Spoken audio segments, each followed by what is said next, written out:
wakarwa kurwa kwakanaka, wakachengeta kutenda, zorora murugare.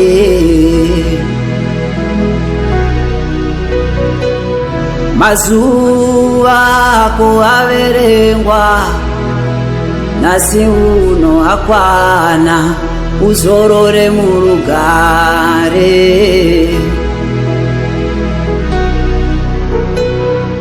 Tinoziva munhu anofa, hatina kurwa naMwari, asi nguva yawatisiya mudikani, watibaya nepfumo rine minzwa, taishuva kugara newe misi nenguva dzose, asi muridzi weruva watana, nemumbi wehari waputsa.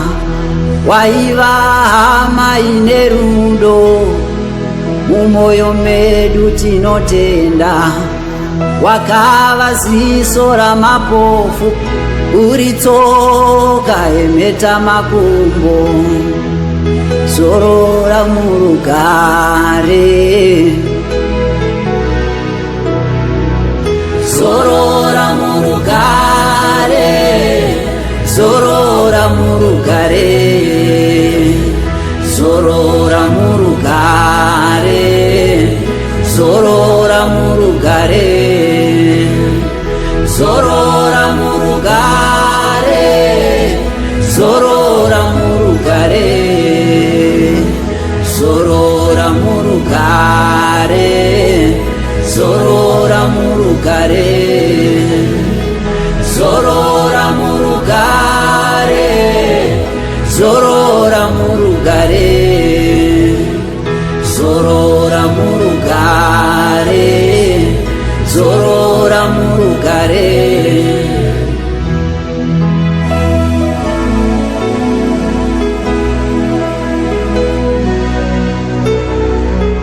Nokuda kwenguva yawakararama, mweya yedu inokudza Mwari, nasi wavata hope dzerufu, tichasangana zvedu parumuko.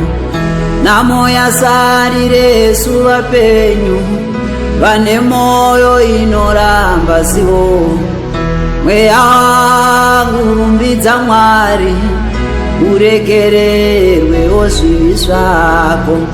Mweya wangu kudza Mwari, ukanganwirwewo zvivi zvako.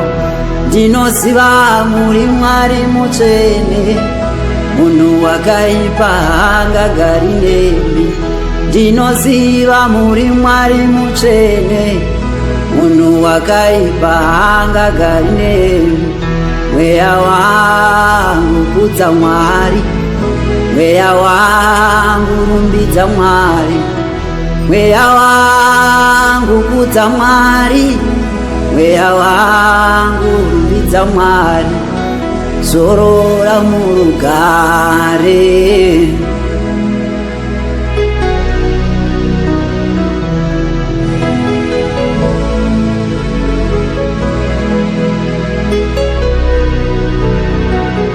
Zorora murugare, zorora murugare, zorora murugare, zorora murugare, zorora murugare, zorora murugare, zorora murugare, zorora murugare.